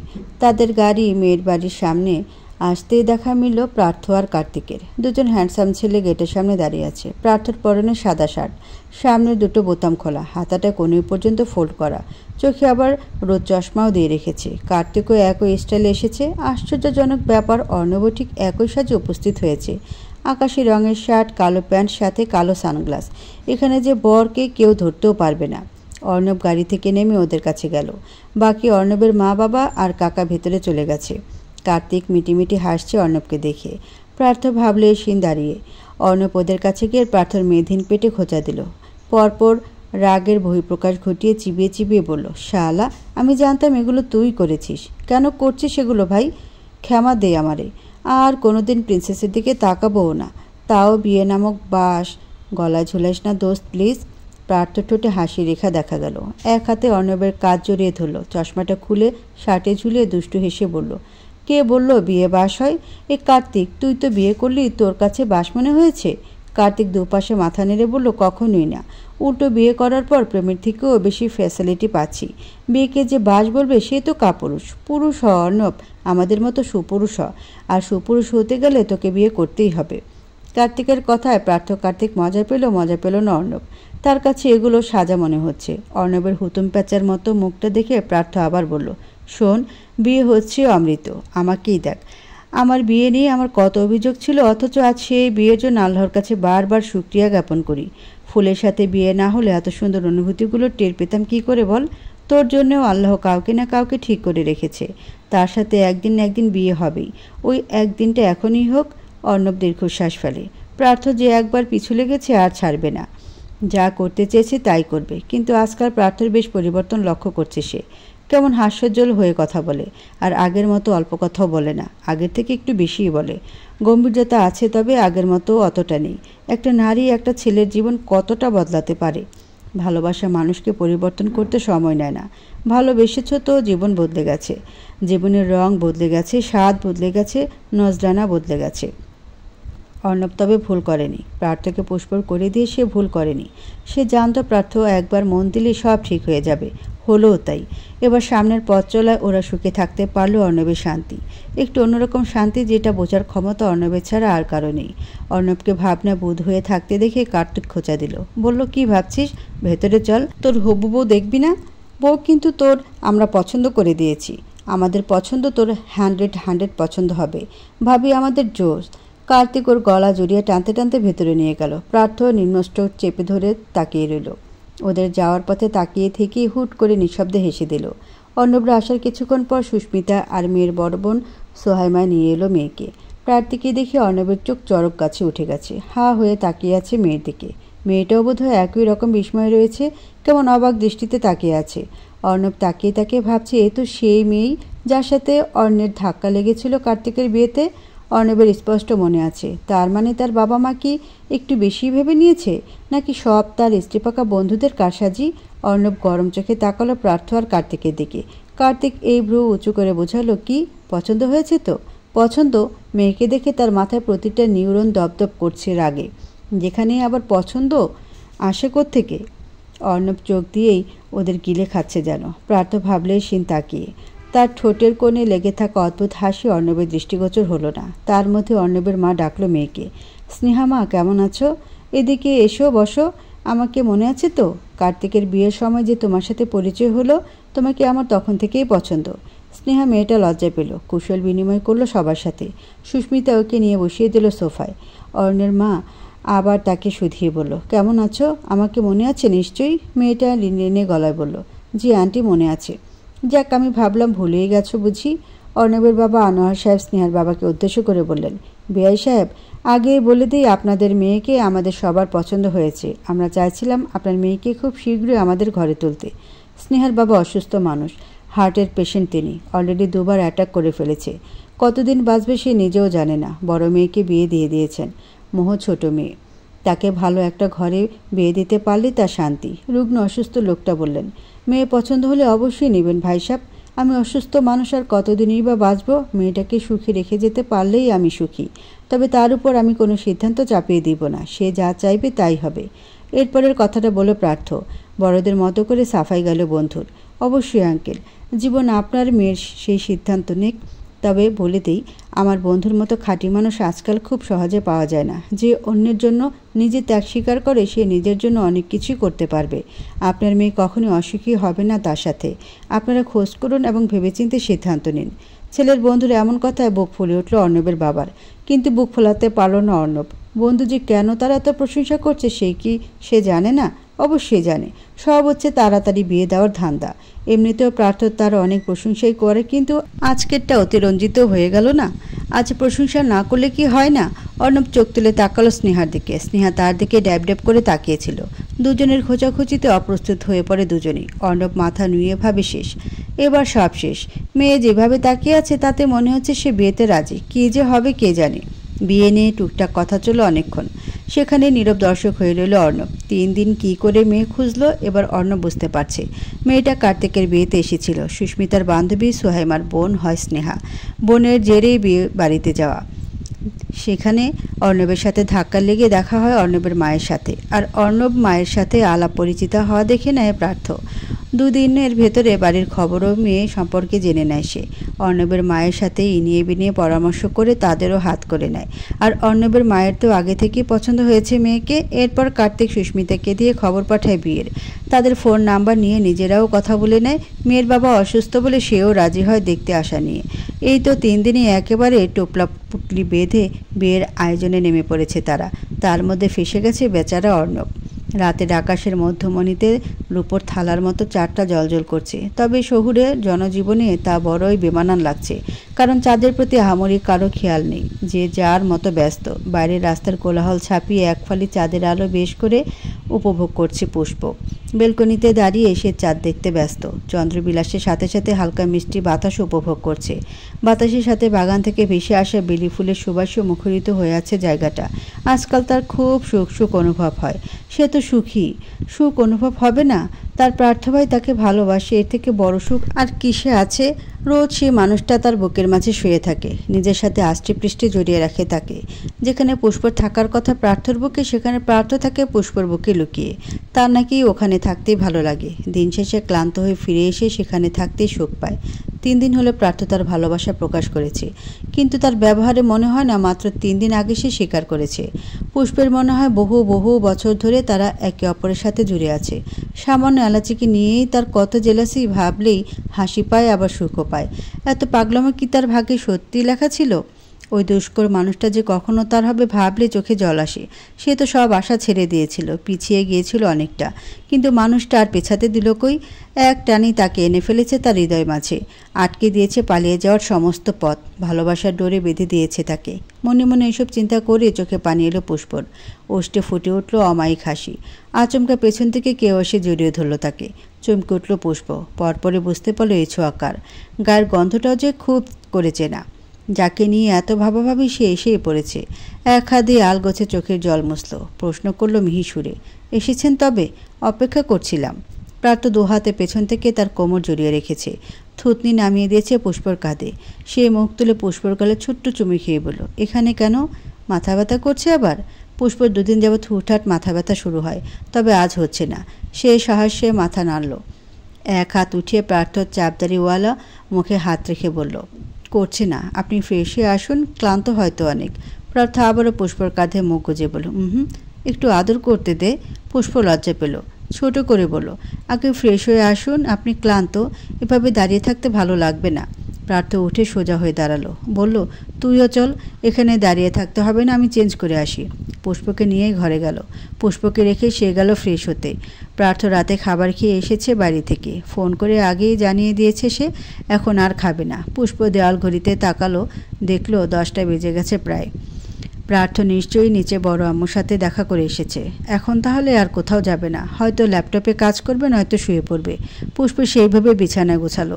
কাজ শেষে আবারও গিয়ে দাঁড়ালো বেলকনিতে। একটু পরে আবার পার্থ হাজির হলো সেথায়। পেছন থেকে পুষ্পের খোপা করা চুলগুলো খুলে দিল একটানে। খোলা চুলে সহজেই মুখ গুজে দিল সে। পুষ্প ঘুরতে চাইলেও ঘুরতে দিল না। শক্ত পুরুষালী হাতের বিচরণ চলল পুষ্পের উন্মুক্ত কোমরে। পুষ্প শক্ত বনে যায় নিমিষেই। পুরুষালী চটা হাতের অবাধ স্পর্শেই থেতিয়ে আসছে শরীর। শিরশির করে উঠছে পায়ের পাতা। বেসামাল হয়ে পড়ছে শ্বাসের গতি। সে কোনো মতে বলল, কি করছেন? পার্থ পুরুষালী নিরেট কণ্ঠ খাদে নামিয়ে বলল, আদর করছি। আজ আটকাবি না? কথা দিয়েছিলাম তোর অনুমতি ছাড়া ছুব না তোকে। I can't control my self. ধৈর্যের বাদ মানছে না। বেশরমের মতো কথাটুকু বলে হুট করে পুষ্পকে কোলে তুলে নিল সে। পুষ্প বিস্মিত, অবাক, হতবাক। তার ধারণাতেও ছিল না পার্থ আজ এমন করবে। গত 3 দিন যাবৎ গভীরভাবে তাকে ছুঁয়ে দেখেনি পার্থ। সারাদিন পরিশ্রম করে এসে রাতে পুষ্পের বুকে সুখ খুঁজেছে, কিন্তু আজ সে সব পরিবর্তন হবে তা তার ধারণাতেও ছিল না। পার্থ আবারও পুষ্পের কানের কাছে মুখ নিয়ে বলল, তোর অনুমতি পাওয়ার আশায় থাকলে বুড়ো হয়ে যাব। আমার বাচ্চা কাচ্চারা এসে বলবে, বাবা আমাদের আগে কেন পৃথিবীতে আনলে না? তাদের দুনিয়ার তাড়াতাড়ি আনার জন্য আমাদের তো ব্যবস্থা করতে হবে, তাই না? পুষ্প লজ্জায় মুখ লুকালো পার্থের বুকে। হাত দিয়ে বুকে কিল মেরে বলল, ছি, অসভ্য। এটাকে অসভ্য বললে পরে যেটা হবে সেটাকে কি বলবি? পুষ্প মুখ লুকিয়েই ধমকে উঠল, চুপ করুন। পার্থ বিছানায় নিয়ে শুয়ে দিল পুষ্পকে। তার উপর ঝুঁকে হাসকি সুরে বলল, flower, are you ready to handle the way I desire you? Pushpa কী বলবে সে জানে না। লজ্জায় তার জ্ঞান হারাবার জোগাড়। পার্থকে রেখে সে কম্বল মুড়ি দিয়ে শুয়ে পড়েছে লজ্জায়। পার্থ হেসে উঠে গেল বাতি নিভিয়ে দিতে। আবার পুষ্প সামনে এসে জোর খাটিয়ে সরিয়ে দিল কম্বল। পুষ্প চোখ বন্ধ করে আছে। পার্থ তার কপালে চুমু খেয়ে আবারও বলল, the night is long but I promise I will be gentle. পূর্ণিমার এই ভরা চন্দ্রিমায় নতুন করে শুরু হলো দুটো তৃষ্ণার্ত মানবীর মধুচন্দ্রিমা। যাদের নরম আলো নীরব নিশুতি সাক্ষী হলো দুটি আত্মার মিলনের, ভালোবাসার এক নিখুঁত প্রতিচ্ছবির। তাদের ভালোবাসায় চিরায়ত হোক, আমরণ প্রেম তৃষ্ণায় আর ভুগতে না হোক কাউকে। প্রেমময় তিথির মতোই রঙিন হোক তাদের প্রতিটি দিন, প্রতিটি ক্ষণ। তবুও প্রকৃতির কিছু নিয়ম আছে, যে নিয়ম সব কিছু সব রকম হতে দেয় না। রৌদ্রময় সকালের মিষ্টি আভাস, সূর্যের উজ্জ্বল লালিমা স্পষ্ট সব কিছু। ঘরের শীতাতপ নিয়ন্ত্রক যন্ত্রটির কারণে ভেতরের আবহাওয়াটা শীতল অনুভূত হচ্ছে, যেটা ঘুমকে আরও ভালো করে ঝাঁপড়ে ধরেছে। এরকম আবহাওয়ায় দুজন মানবের উষ্ণ আলিঙ্গন থেকে মুক্ত হতে ইচ্ছে করছে না বোধ হয়। এই জন্য ঘুম কাতরে দুজন ঘুমিয়ে আছে। বেলা গড়িয়ে গেছে অনেকটা। এবার না চাইতে ঘুমটা হালকা হয়ে গেল পুষ্পর। জানালার পর্দার ফাঁক গলিয়ে এক ফলে সূর্যরশ্মি এসে পড়েছে কক্ষে, যাতে করে রুমটা স্পষ্ট সব দেখা যাচ্ছে। পুষ্পর ঘুম পুরোপুরি উবে গেল কিছুক্ষণের মধ্যে। সে নিজেকে কিছুর মাঝে বন্দি অবস্থায় পেল। চোখ পিটপিট করে সামনে তাকাতে দেখলো গম্ভীর পুরুষালী মুখটা। তবে এখন তাকে মোটেও তেমন জলদ গম্ভীর মনে হচ্ছে না। এত আদরে মায়াবী চেহারার মানুষকে কি কখনো গম্ভীরতা মানায়? অথচ সাহেববাবু সবসময় মুখে একটা চিরগাম্ভীর্য ভাব নিয়ে ঘুরে বেড়ায়। এখন অবশ্য প্রেমে পড়ে তা একটু ঘুচেছে। প্রেমের বাতাসে সে এখন উড়ে বেড়াচ্ছে। পলকহীন কিছুক্ষণ ঘুমন্ত মায়াবী মানবটার দিকে তাকিয়ে আপন মনে হাসল পুষ্প। হাত বাড়িয়ে তার নিখুঁত দাড়ি খচিত মুখটায় হাত রাখতে চাইল, কিন্তু হাতটা আর উঠাতে পারল না। পার্থর পুরুষালী বজ্র মুষ্টিতে বন্ধি সে। শক্ত পেল হাত দুটো দিয়ে আষ্টে পৃষ্ঠে জড়িয়ে আছে তাকে, যেন এখান থেকে পালাবার কোনো পথ নেই। রোজ তো পার্থই শুয়ে থাকে পুষ্পের বুকে, আজ সে নিজে পুষ্পকে নিজের বুকের মাঝে নিয়ে ঘুমাচ্ছে। কি প্রশান্তির ঘুমটাই না দিচ্ছে। পুষ্প কোনো মতে হাতটাকে বের করে রাখলো পার্থর গালে। মুহূর্তেই মনে পড়ে গেল কাল রাতের কথা। লজ্জায় আড়ষ্ট হয়ে হাতটা সরিয়ে আনলো তৎক্ষণাৎ। পার্থ শক্তপোক্ত শরীরের মাঝে পুষ্প নেহাতই ছোট মানুষ, কোনো মতে বের হতে পারছে না শক্ত বাঁধন থেকে। পুষ্পের নড়াচড়ার জন্য পার্থর ঘুম হালকা হয়ে এলো। ঘুমো ঘুমো কণ্ঠে বলে উঠল, কী হয়েছে? পুষ্প থেমে যায়। চড়ুই পাখির মতো ছোট দেহটাকে পার্থ আরও ভালোভাবে এঁটে নিল নিজের মাঝে। পুষ্প ছোট করে লজ্জা মাখা কণ্ঠে বলল, ছাড়ুন, বাইরে যাব, অনেক বেলা হয়ে গেছে। পরবর্তী ভেসে এলো পার্থর একই রকম সুর, রাতে তো ঘুমাতে পারিসনি, এখন উঠতে হবে না, শুয়ে থাক। আবার কথা বলা বন্ধ করিয়ে দিল। রাতের কথা এখন বলতে হবে কেন? এমনিতেই সে লজ্জাবতীর ন্যায় চুপসে যাচ্ছে, তার উপর এসব কথা বলছে। তাকে আরও লজ্জা দিতে পার্থ আবার বলে উঠল, বাই দ্য ওয়ে, রাতের কথা মনে আছে তো? Should I remind you of last night? ছি, চুপ করুন। পুষ্প যে কোথায় মুখ লুকাবে সেই জায়গায় খুঁজে পাচ্ছে না। পুরো জায়গা জুড়ে তো প্রার্থই। যার কাছ থেকে লুকানোর চেষ্টা তার ভিতরেই লুকাতে হবে এখন। মুখটা নিয়ে একেবারে প্রার্থর বুকের সাথে মিশিয়ে রাখলো। প্রার্থ বিগলিত হাসলো, দুষ্টুমি ভরা সুরে আবারও বলল, লজ্জা করছে নাকি? ছাড়ুন, আমাকে যেতে দিন। প্রার্থ কণ্ঠ ভারী করলো, কোথাও যাওয়া হবে না, প্লিজ। অনেক বেলা হয়েছে, এবার যেতে দিন। প্রার্থ হাতের বাঁধন খুলে দিল, তবে তাকে যেতে দিল না। উল্টো পুষ্পকে পুতুলে নিয়ে 2 হাতে ধরে উঁচু করে বালিশে শুয়ে দিল। অতঃপর নিজে শুয়ে পড়ল তার উপর। মুখ গুজে দিল পুষ্পের সুতনু গ্রীবায়। আগের থেকে দ্বিগুণ শক্ত করে ঝাঁপড়ে ধরল তাকে। পুষ্প অবাক। ছাড়তে বললে যে আরও শক্ত করে ধরছে। ব্যাপারটা কি হলো? সে ঘড়িতে তাকিয়ে দেখে প্রায় 9টা বেজে গেছে। বাড়ির রান্নাবান্না না হয় রুবি খালা অহনা আন্টির সাথে করে নিবে, তাই বলে কি সে এতবেলা পর্যন্ত শুধু শুয়েই থাকবে? না, এবার উঠতেই হবে। পুষ্প প্রার্থর গায়ে মৃদু ধাক্কা দিয়ে বলল, কি করছেন? একবার ঘড়ির দিকে তাকিয়ে দেখুন কয়টা বাজে। এভাবে ঘরে শুয়ে থাকলে বাকিরা কি ভাববে? কি ভাববে? বিবাহিতরা নতুন নতুন একটু বেশি ঘুমায়, এটা সবাই জানে। কিন্তু আপনি তো ঘুমাচ্ছেন না। আমারও ঘুম ভেঙে গেছে, ছাড়ুন। ঘুম না এলাম এখানে শান্তি পাওয়া যায়। হাত রাখ মাথায়। পুষ্প শুষ্ক ঢোক গেল। গলার মাঝে প্রার্থর মুখ থাকে এমনিতেই সুরসুরি লাগছে, তার উপর আবার জ্বলছেও খুব। গলায় হয়তো দাগ বসে গেছে। এখন নাকি আবার বাচ্চাদের মতো চুলে হাত রেখেও আদর করতে হবে? প্রার্থ আবার বলল, কি বলেছি?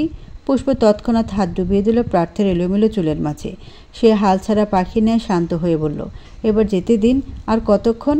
পুরো জনম। পাগল হয়েছেন? সব তোর জন্য। আমি বলেছি পাগল হতে? তুই করেছিস পাগল। কি করে? এই যে ভালোবেসে। ভালোবাসা দিয়ে কাউকে পাগল করা যায়? আমাকে করেছিস। তোর ভালোবাসায় পাগল হয়েছি, উন্মাদ হয়েছি, স্রোতহীন নদী হয়েছি। পুষ্প হৃদয় থমকে যায়। ভেতরে কেমন যেন অনুভূতির সৃষ্টি হয়। এই লোকটা কবে যেন তাকে হার্ট অ্যাটাক করিয়ে মেরেই ফেলবে। মাঝে মাঝে এমন কথা বলে হৃৎপিণ্ড থমকে যাওয়া ছাড়া উপায় থাকে না। এত কথা জানে মানুষটা, অথচ পুষ্পের সব অজানা। নতুন করে জানছে, নতুন করে চিনছে তাকে। যত চিনছে তত গভীরভাবে উপলব্ধি করতে পারছে। এত সুখ, এত আনন্দ হচ্ছে পুষ্পর। মনে হচ্ছে পৃথিবীর সব কিছু পাওয়া হয়ে গেছে। এরপর আর কিছু না পেলেও চলবে। এবার তো মরণেও কোনো ভয় নেই। এই সুখ, এই আনন্দ কখন যেন লবণাক্ত তরলে পরিণত হয়ে গড়িয়ে পড়েছে গাল বেয়ে। সে তরল গিয়ে লাগে প্রার্থর গালে। সে বুঝতে পারল, তবু মুখ ওঠালো না। একইভাবে গলায় মুখ গুজে রেখে বলল, কাঁদছিস কেন? পুষ্প নিজেকে ঠিক করে বিগলিত হেসে বলে, সুখে। কেমন সুখ? আপনাকে পাওয়ার। ওই সুখময় জলে যেন শুধু আমিই থাকি। ওই চোখের প্রতিটি অশ্রুতেও আমার অধিকার। আমার সবেতেই তো আপনার অধিকার। দুজনে চুপ রইল কিছুক্ষণ। প্রার্থ পড়ে রইল তার শান্তিময় জায়গায়। পুষ্প পরম যত্নে চুলগুলো এলোমেলো করছিল। নিঃশব্দতার মাঝে পুষ্প হঠাৎ বলে উঠল, কতটা ভালোবাসেন? হিসেব করিনি। পুষ্প হাসল, বলল, এই কয়দিনে কাউকে হিসেব ছাড়া ভালোবাসা যায়? প্রার্থ জবাব না দিয়ে উল্টো প্রশ্ন করল, প্রেমে পড়তে কতক্ষণ লাগে? 1 লম্হা। আর ভালোবাসতে? কিছু নাম না জানা বিশেষ মুহূর্ত। আমাদের মাঝে কি বিশেষ কোনো মুহূর্ত আসেনি? এসেছে বুঝি? অনেকবার এসেছে। সে মুহূর্তে আমি তোকে নিজের মতো উপলব্ধি করেছি। অনুভূতি নামক অদ্ভুত খাতায় তোর নাম লিখিয়েছি। হারানোর ভয়ে হেরে যাওয়া খাতায় নিজের নাম লিখিয়েছি। পরিশেষে আমি হেরে গিয়েছি। হেরে গিয়েও জিতে গিয়েছি। আমার ফুলকে পেয়েছি। আমার পুষ্প রানীর রাজা হয়েছি। শখের পুরুষের কাছ থেকে এরকম কথা শুনলে কি আর চোখের বাদ মানে না। পুষ্পরও মানল না। নোনা জলে ভরা গহ্বর এবার উপচে পড়ল। নিজেকে একটু সামলে কোনো মতে বলল, এত কথা কি করে শিখলেন? প্রেমে পড়ে। আমি তো সেই 90 দশক থেকে প্রেমে পড়ে বসে আছি। এত কথা শিখিনি তো। শিখেছিস, বলার অবকাশ পাসনি। সামনের মানুষটা শুনতে চায়নি। এবার থেকে শুধু বলবি। মানুষটা না চাইলেই সব শুনবে। পুষ্প নিঃশব্দ কান্নার বেগ বাড়ল। শরীর ঝাঁকিয়ে হেঁচকি তুলে কাঁদছে সে। প্রার্থ এবার মুখ তুলল। এগিয়ে গিয়ে পুষ্পর মুখোমুখি হলো। হাত বাড়িয়ে চোখে জল মুছিয়ে বলল, সবসময় এই সুখ জল বইলে তো মানব না। এটা আমাকে কষ্ট দেয়। পুষ্প নিজেকে সংযত রাখার চেষ্টা করলো। কোনো মতে নিজেকে সামলে নিল। আচানক প্রার্থ উষ্ট গলিয়ে দিল পুষ্পের অধৈর্য কম্পনরত অধরে। নিমিষেই শান্ত হয়ে এলো ছটফটে তরুণী। অস্থিরতায় ডুবে থাকা বুকে শীতল হাওয়া বয়ে গেল। অবশ হয়ে গেল সুতনুর শরীর। বেশ কিছুক্ষণ পর প্রার্থ নিজে থেকে সরে এলো। তপ্ত শ্বাসে ওঠানামা করল বুক। গভীর চোখে তাকিয়ে স্বতঃস্ফূর্ত মনে বলে উঠল প্রার্থ, কান্না থেমেছে? এবার চোখ অবাধ্য হবে তো খবর আছে। প্রার্থর সুখ ফুলের চোখে জল মানায় না। অবাধ্য না হতে বললে কি হবে? সেই তো আবার প্রতারণা করে ফেলে চোখ দুটো। একটু মন জোরানো কথা শুনলেই চোখ ব্যাহায় হয়। পুষ্প নাক টেনে বাচ্চাদের মতো করে বলল, চোখ অবাধ্য হয়ে গেলে আমার কি দোষ? আপনার জন্যই তো হয়। প্রার্থ দুষ্ট হেসে বলল, আমার জন্য হয় বলেই তো আমি ওষুধ দিলাম। এখন যেটা দিলাম সেটা হচ্ছে ভিটামিন সি। সারাদিন চাঙ্গা দেখতে চাই। কথাটুকু বলেই ঠোঁটে ছোট্ট চুমু বসিয়ে উঠে গেল সে। পুষ্প দু হাতে মুখ ঢেকে কিছুক্ষণ পড়ে রইল বিছানায়। সব কেমন যেন তার স্বপ্ন স্বপ্ন মনে হচ্ছে। এত তাড়াতাড়ি আল্লাহ তার সব স্বপ্ন পূরণ করলো ভাবতেই চোখ ভরে ওঠে। রবের দরবারে অশেষ শুকরিয়া জ্ঞাপন করলো সে। বেলা বাজে 12টা কি 12:30। মেঘমুক্ত আকাশে সূর্যটা একটু বেশি উত্তাপ দিচ্ছে।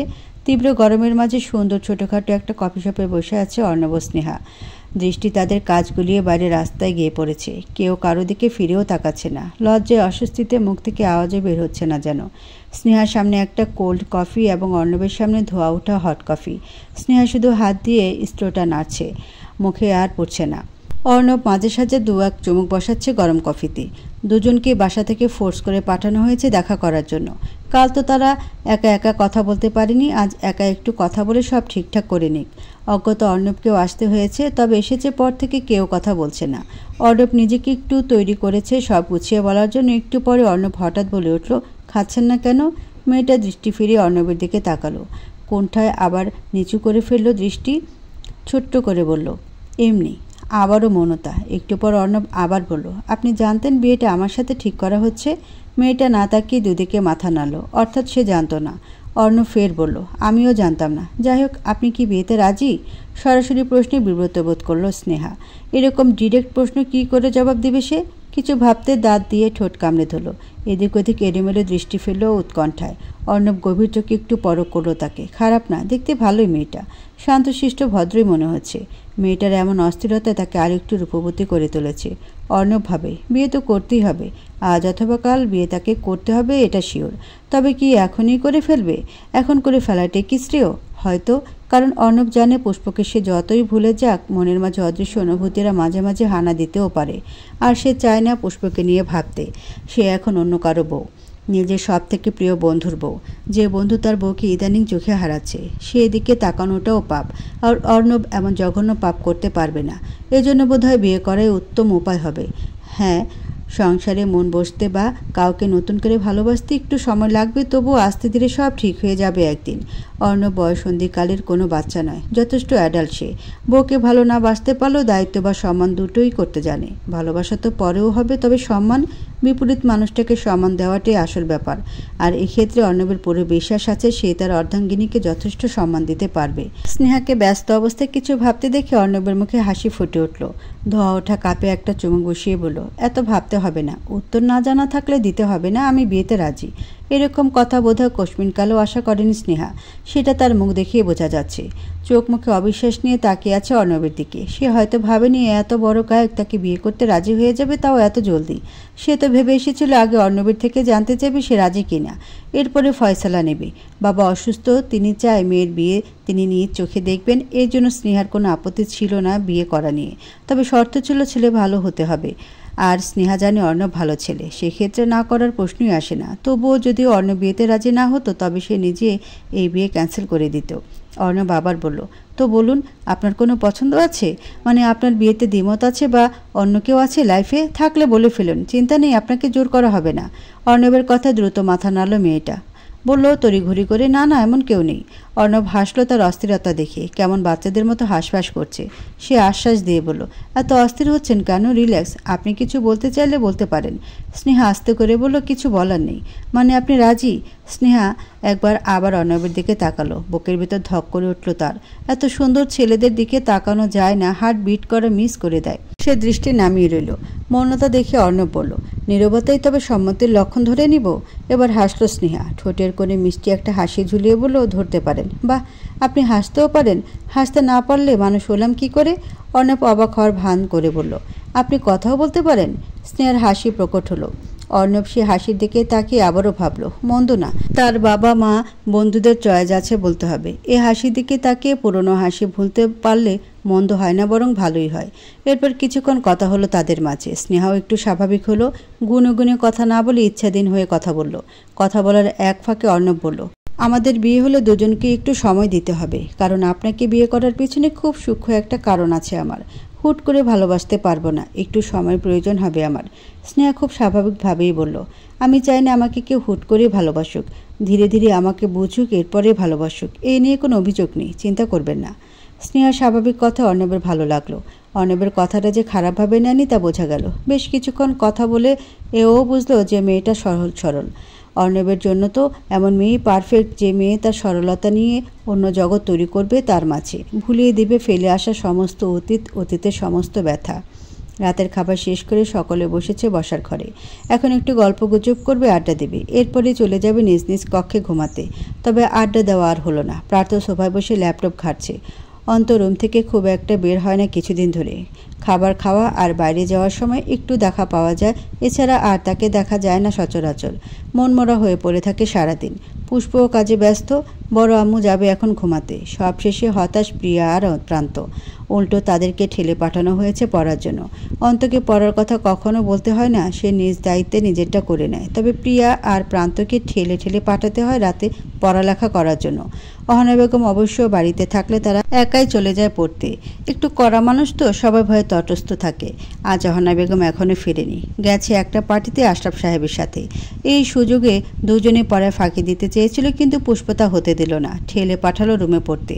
প্রিয়া তো যাবেই না, তবুও বকে টকে পাঠালো। এমনিতেও আজ পুষ্প সারাটা দিন কেটেছে বিব্রতকর অবস্থার মধ্যে। একতে প্রার্থ যার লজ্জা শরমের বালাই নেই, তার উপর জায়গায় জায়গায় কাল রাতের দাগ, সেগুলো ঢাকতে ঢাকতে দফা রফা তার। আর প্রিয়ার যা জহুরি নজর, সেটা কোনো না কোনোভাবে পৌঁছে যায় যেখানে সেখানে। এখন আরও বাজে অবস্থায় পড়ার আগেই মানে বিদায় করলো তাদের। সব কিছু সামলে বাড়ির কাজ করে ভার্সিটির ক্লাস করে এসে এবার ভীষণ ক্লান্ত সে। প্রাত কাজ থেকে ফিরেছে সন্ধ্যার দিকে। ঘরে পড়ে রেখে বাইরে আর কতক্ষণই বা মন টেকে, তাই জলদি জলদি ফিরে বাসায়। কিন্তু বাসায় ফিরেও কোনো লাভ নেই। তার পুষ্পকলি তার হাতের নাগালে আর এলো কই। সে এদিকে সেদিকে কাজ করেই কুল পায় না, স্বামীর কাছে যাবে কখন। এ নিয়ে প্রার্থ ভীষণ হতাশ। যার জন্য সব ফেলে বাড়ি আসা, সেই তাকে ফাঁকি দিয়ে এদিক ওদিক ঘুরছে। পুষ্পর উপর চরম বিরক্ত সে। রাতের সমস্ত কাজ শেষে মাত্র বসার রুমে সোফায় এসে বসলো পুষ্প। প্রার্থ পাশেই বসা ছিল, ল্যাপটপটা সাইডে রেখে বলল, কাজ শেষ? পুষ্প সোফায় মাথা এলিয়ে দিয়ে ক্লান্ত সুরে বলল, হ্যাঁ, এখন শুধু বড় আব্বুকে ওষুধ দিয়ে আসবো। আমি দিয়ে দিয়েছি, মা ঘুমাচ্ছে এখন। ওহ, তাহলে তো হলোই। হুট করে প্রার্থ পুষ্পকে কোলে তুলে নিল। পুষ্পর চোখ বন্ধ ছিল, হঠাৎ কোলে নেওয়া বুঝতে পেরে চমকে গেল। গোল গোল চোখে তাকিয়ে বলল, কি করছেন? প্রার্থ গা ছাড়া ভাবে বলল, বউকে কোলে তুলে রুমে নিয়ে যাচ্ছি। নামান, আমি হেঁটে যেতে পারবো। প্রার্থ কোনো প্রতিক্রিয়া না দেখিয়ে হাঁটতে শুরু করলো। বলল গম্ভীর গলায়, তোকে এত কাজ করতে বলেছে কে? কে বলবে? বাড়ির কাজ আমি করব না? রুবি খালা আছে না, সে একা একা কত করবে? বাড়িটা কি ছোট নাকি? তাহলে আরও সার্ভেন্ট রাখি? তার প্রয়োজন নেই, অল্প কাজ দুজন মিলে করলে হয়ে যায়। পুষ্পা প্রার্থর গলা জড়িয়ে আছে।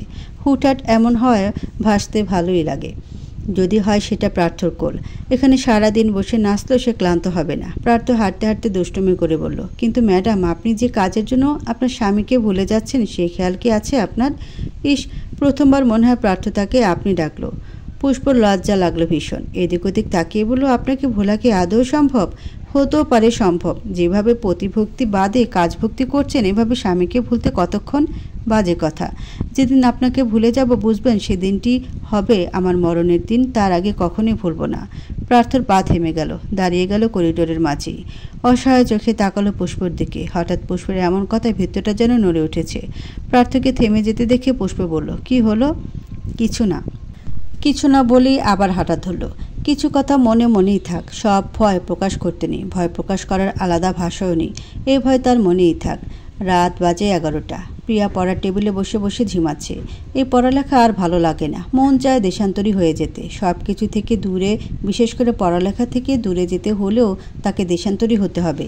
এই আন্ডার অঙ্ক আর তার মাথায় ঢুকবে না কোনো মতে। ভেবেছিল কলেজে ক্লাস 10-এর মতো ওইরকম খবিশ মার্কা গণিত নেই। গণিত ছাড়া পড়ালেখা করা সবচেয়ে ইজি বিষয়, কিন্তু কে জানতো কলেজের প্রতিটা সাবজেক্টে গণিত সহ তার পুরো পরিবার ঢুকিয়ে দেওয়া হয়েছে। আইসিটির মতো বিষয়কে কে অঙ্ক মানে? 30টা এমসিকিউ দিতে গেলে ঘাম ঝরে যেত, এখানে তো আবার অঙ্কও ঢুকিয়ে দিছে। কি বিপদ! এখন না পারছে বুঝতে, না পারছে সলভ করতে। ক্লাসে আবার স্যার বলে দিয়েছে, বাইনারি সঠিকভাবে করে আনতে না পারলে কান ধরে দাঁড় করিয়ে রাখবে সবাইকে। এখন সে বাইনারি করবে কি করে, সে তো পারেই না। অনেকক্ষণ বসে বসে ভাবার পর চট করে উঠে দাঁড়ালো প্রিয়া। বুবু তো এগুলো পারে, বুবুর কাছ থেকে শিখে আসা যাক। যেই ভাবা সেই কাজ। চট জলদি উঠে গিয়ে দাঁড়ালো প্রার্থরুমের সামনে। কিন্তু তাদের কি ডাকবে না ডাকবে না বুঝতে পারছে না। দুবার দরজা টোকা দিতে গিয়েও হাত গুটিয়ে নিল। এদের এখন ডিস্টার্ব করা ঠিক হবে না। নতুন নতুন প্রেমে পড়া মানুষদের এত রাতে বিরক্ত করা যায় না। যদি হয় তারা আবার এত রোমান্টিক। প্রিয়া সব দেখেছে। পুষ্পর ঘাড়ের দাগ সে যতই লুকানোর চেষ্টা করুক তার নজর এড়াতে পারেনি। দিনের পুষ্পর লুকানোর কথা মনে পড়তে হি হি করে হেসে দিল প্রিয়া। সাথে সাথে মুখ চেপে ধরল। এবার কোথায় যাবে? তখনই মাথায় এলো অন্তর কথা। আগে পিছে কিছু না ভেবে গেল অন্তর রুমের দরজার কাছে। সোজা হয়ে দাঁড়িয়ে দুবার টোকা দিতেই ভেতর থেকে দরজা খুলে দাঁড়ালো অন্ত। বাইরে প্রিয়াকে দেখে কিছুটা অবাক হলো অন্ত, তবে প্রকাশ করলো না। অবাক ভাবটাকে সরিয়ে দিয়ে গম্ভীর চেহারায় প্রশ্ন করলো, কি চাই তোমাকে? অন্তর বুক ছলৎ করে ওঠে। ঠিক শুনলো তো? প্রিয়া কি এই কথাটাই বলল? কোন হিসেবে বলল?